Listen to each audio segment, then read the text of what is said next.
Hey, Larkin Rose here. Time for another random little rant. Again, this is a thing that came up in a discussion between various people.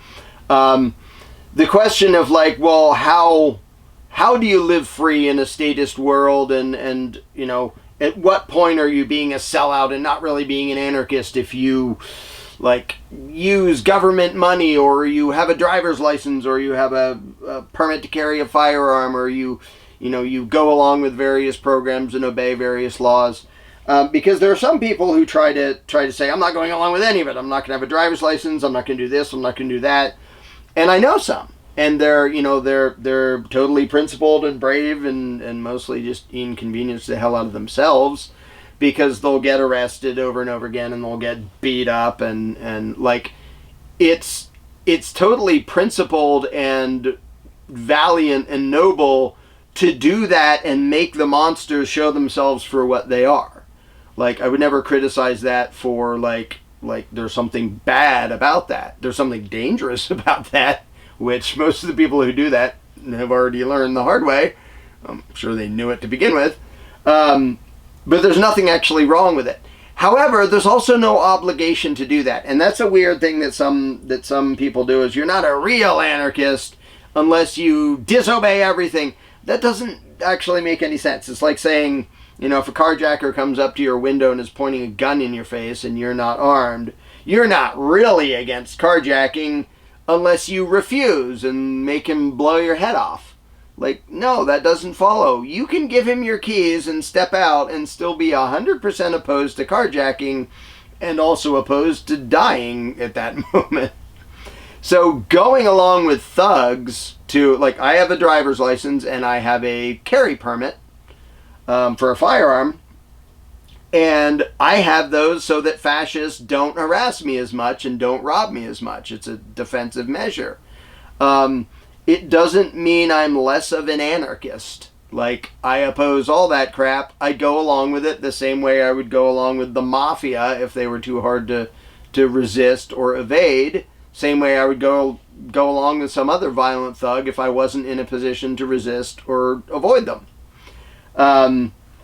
There is, however, a line, which is basically, it boils down to, you have a right to sacrifice your own freedom for the sake of practicality and self-preservation. Like, I'm going to go along with this thing so I don't get thrown in a cage, or, I'm going to pay taxes so I don't get thrown in a cage, or I'm going to drive, with a license so I don't get thrown in a cage.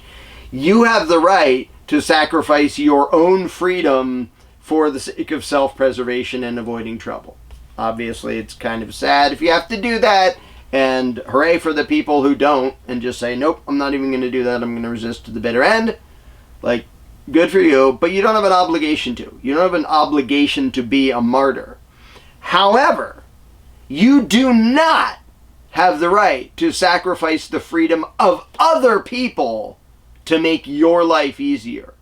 You own yourself. Your own freedom is the only freedom you have the right to compromise on or sacrifice for the sake of practicality. You don't have the right to enslave or victimize somebody else to keep you out of trouble. That does make you a statist. If you advocate that somebody else's freedom be taken, if you force somebody else into a situation where they're going to be oppressed and you made it happen to save your own butt, then you're a statist. That's not okay. You don't have the right to do that. You do have the right to compromise your own freedom, and almost all of us do in one way or another, because we're living in the land of slavery and extortion and authoritarian controls. And, if somebody finds a way to all the way live with avoiding all of that, outstanding. But in general, it's really hard to live a life that way. In the US of A, or in most of the world for that matter.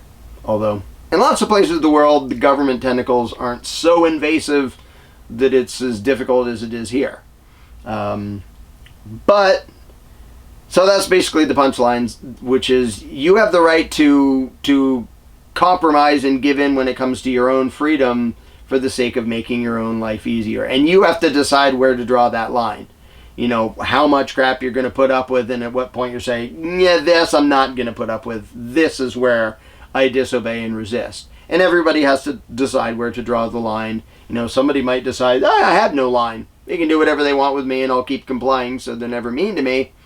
That would be pretty sad.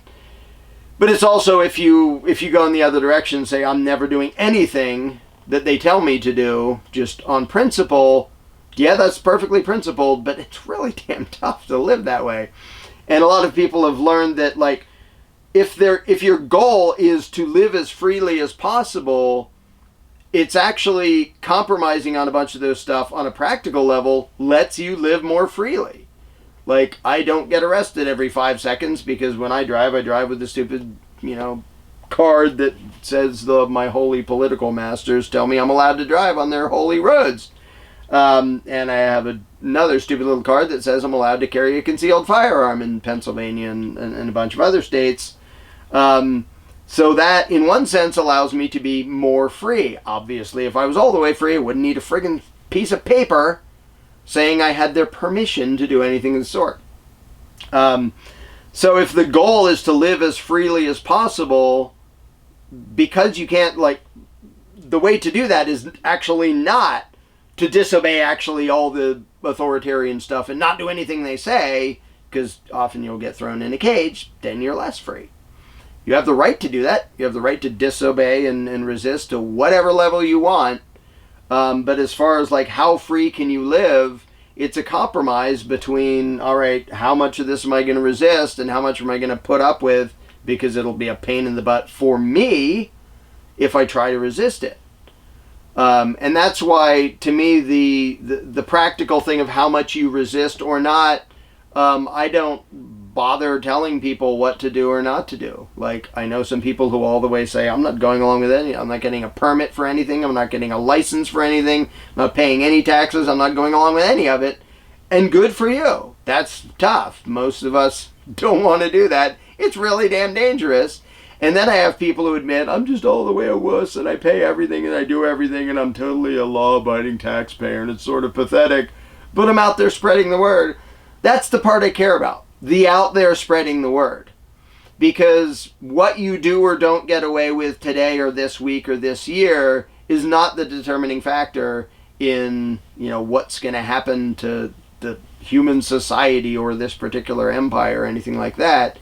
That depends on how many people there are who have given up statism.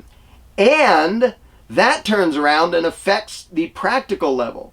Because if there's one or two people saying, I'm going to drive without a license and I'm going to do this and that and the other thing, they get in trouble, they get thrown in jail every other week or whatever. If you get 10 million or 50 million people saying, we're not doing this, we're not paying this tax, we're not obeying this law, we're having these guns whether you say we're allowed to or not, if you try to take them, we'll shoot you, we're driving without a license, we're doing all these things, I'm going to build a deck without asking you first. If you have lots and lots of people who are ready to disobey and resist, suddenly the risk to any one of them goes way down. And that's why that is my focus and that is my emphasis, not how much should you disobey and resist now, rather everything or nothing or something in between, but whatever you do, however much you bow and kiss the ring, because we all do it to some degree, well, almost all of us do it to some degree, including me. However much you do that to keep your own butt out of trouble or to keep your own butt alive, don't stop spreading the word to make more people who, if they get to the point that they realize they vastly outnumber the thugs, can then all disobey and all resist and nothing will happen to them because the empire won't have the resources to do a damn thing about it. So to me, the entire focus should be spreading the idea to more people. And then on an individual basis, you have to decide for yourself how much you want to stick your head out or how much you want to lay low or whatever in between. How much authoritarian garbage you want to put up with in your daily life to be relatively free enough to be able to make as much of a difference as you can in the world.